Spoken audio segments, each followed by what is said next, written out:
Nah, ada beberapa poin yang perlu diperhatikan dalam menyusun MPP.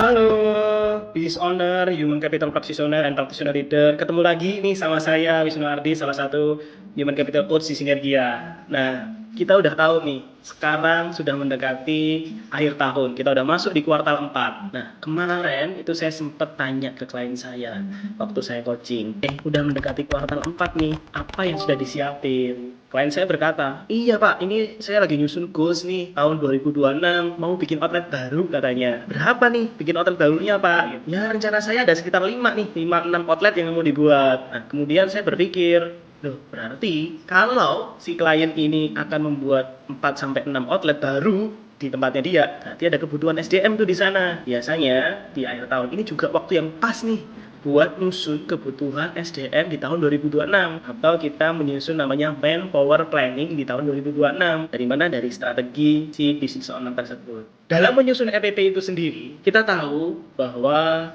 hal itu memang akan lebih baik dilakukan di akhir tahun. Untuk apa? Sebenarnya untuk membantu support atau membantu membayangkan sebenarnya kita membutuhkan SDM berapa sih kalau kita ada penambahan outlet seperti yang dikatakan business owner itu tadi. Nah, ada beberapa poin yang perlu diperhatikan dalam menyusun MPP. Yang pertama, sebelum menyusun MPP, kita harus ngerti dulu apa sih strategi bisnis atau strategi di tahun 2026 yang mau kita lakukan di perusahaan. Kalau Anda belum menyusun itu, alangkah baiknya susun itu dulu. Contoh seperti yang disampaikan di sore itu.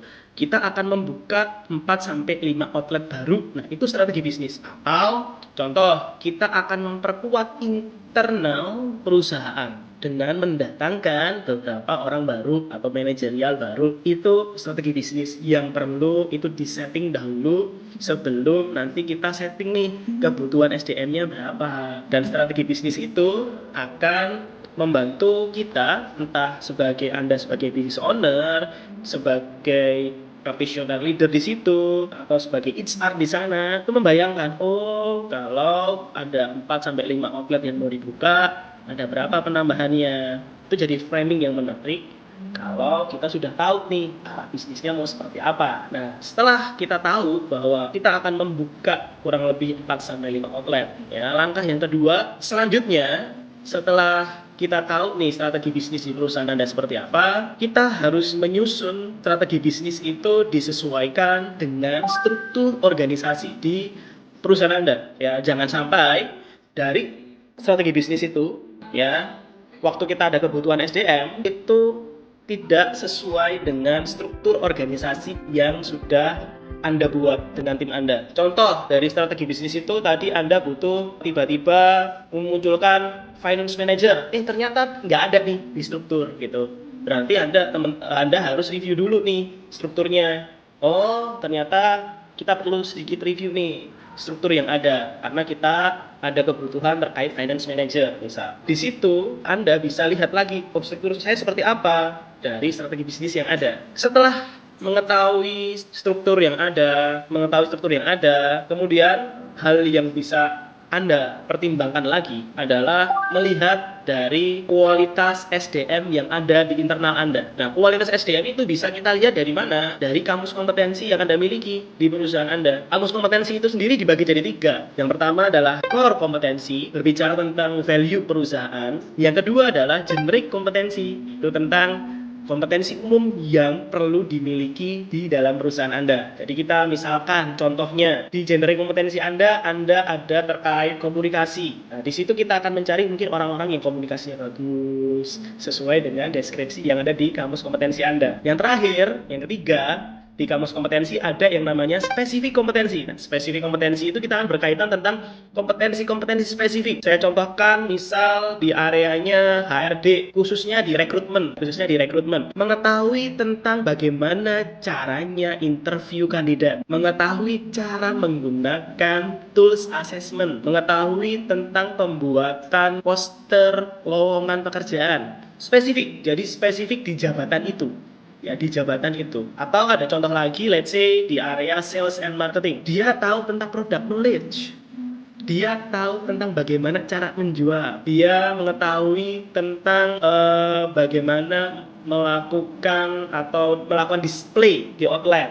Itu spesifik kompetensi. Jadi kita harus tahu dulu juga tentang kualitas yang kita harapkan di eksternal maupun kualitas di internal kita dari kebutuhan MPP yang datang karena ada strategi yang mau dilakukan di tahun 2026. Bayang ya. Nah, kemudian selanjutnya Anda harus memastikan terkait kuantitasnya. Kuantitas itu berbicara apa sih? Angka, gitu ya. Angka. Contoh, tadi kita mau nambah 4 sampai 5 outlet. Misalkan satu outlet itu butuh satu supervisor misal atau kepala toko atau kepala outlet di situ sama 4 tim atau 4 advisor di situ. Berarti satu outlet butuh 5. Satu outlet ini butuh 5. Kalau kita buka 4 sampai 5 gitu, ada sekitar 20 sampai 25 orang yang kita butuhkan. Itu hanya untuk di departemen operasional. Nah, kita juga pertimbangkan lagi dari 4 sampai 5 outlet kita ada kebutuhan juga nggak sih di departemen-departemen lain, misalkan HRD, misalkan IT, misalkan